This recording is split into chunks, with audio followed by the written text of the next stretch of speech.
오늘 함께 보실 하나님의 말씀은 에스겔 6장입니다. 말씀 봉독은 8절에서 10절까지 하겠습니다.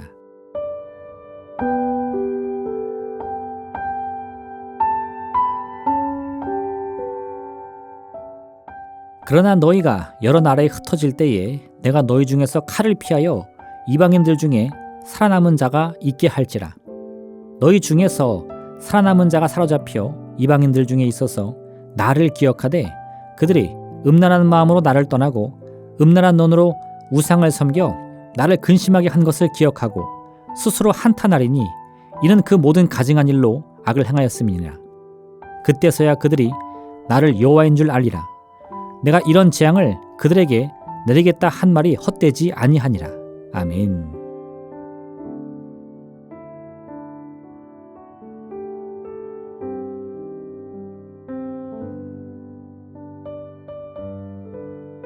에스겔 6장은 하나님의 심판이 이루어진 후에 그 결과에 관해 말씀하고 있습니다.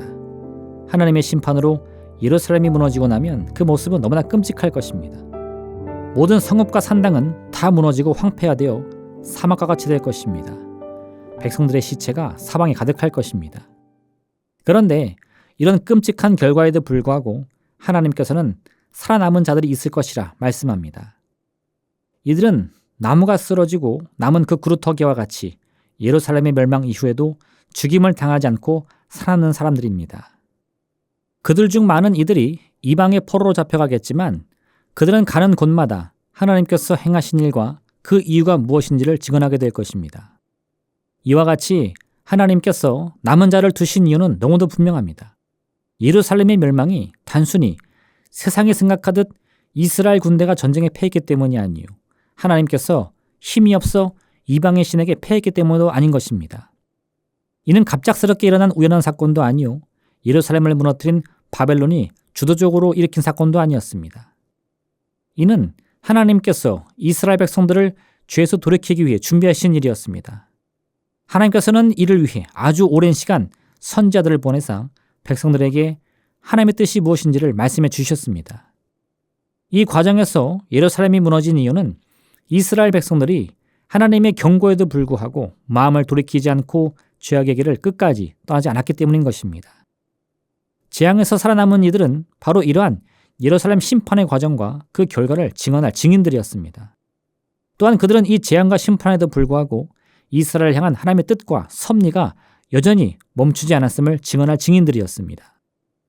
이처럼 증인이란 자신이 직접 보고 들은 바를 전하는 사람들입니다. 보지 않고 듣지 않은 일을 전하는 자를 증인이라 말할 수 없습니다. 누군가를 통해 전해 들은 일을 말하는 것은 그저 소문을 전하는 이야기꾼에 불과합니다. 그런데 하나님께서는 우리를 증인이라고 말씀합니다.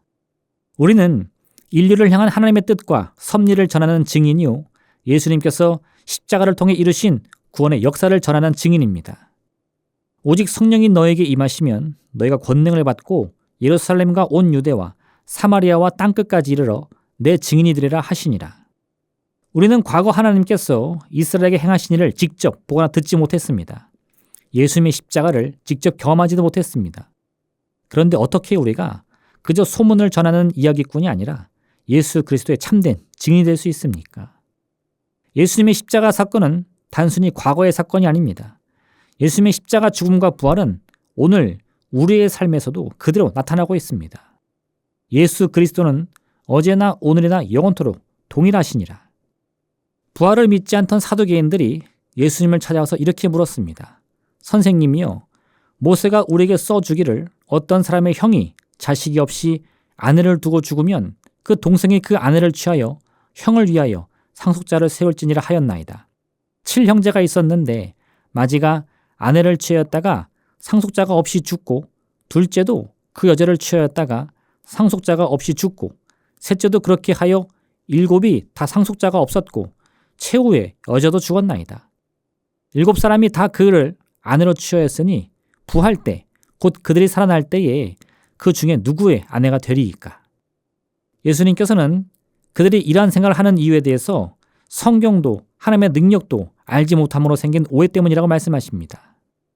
무엇이 오해입니까?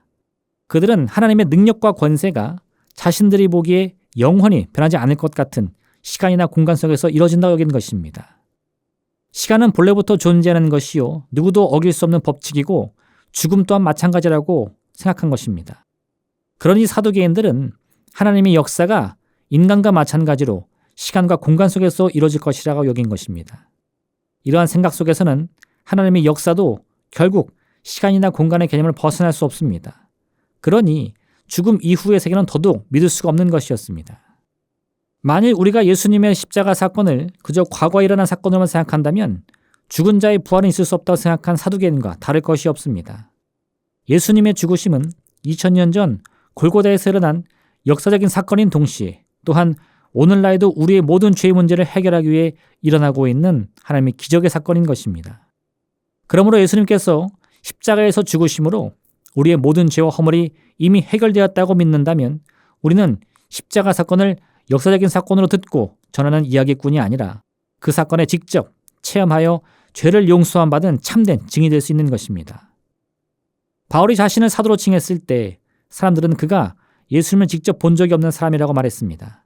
그러나 바울은 다메섹을 향해 가던 길에서 자신이 만난 분은 분명 살아계신 예수 그리스도라 확신합니다. 즉 바울 자신은 예수님에 관해 전해 들은 사람이 아니라 예수님을 직접 만나고 예수님께로부터 직접 말씀을 전해 들은 진정한 증인이라고 믿었던 것입니다. 우리에게도 이와 같은 믿음이 필요합니다. 소문을 전하는 이야기꾼이 아니라 예수님께로부터 직접 죄를 용서받고 그 은혜로 완전히 새로운 삶과 운명을 살게 된 참된 증인인 것을 깨달아 알아야 합니다. 이와 같은 믿음이 있을 때 우리는 담대하게 우리가 받은 은혜를 전할 수 있습니다. 그저 되면 좋고 안 되면 말고식의 구경꾼 신앙이 아니라 하나님의 기적은 반드시 일어난다는 믿음의 확신 가운데 주님이 행하실 일들을 기대하며 전하는 증인이 되는 것입니다. 우리는 모두 예수 그리스도의 증인입니다. 우리는 예수님의 십자가를 통해 이미 모든 죄의 문제를 해결함 받았습니다.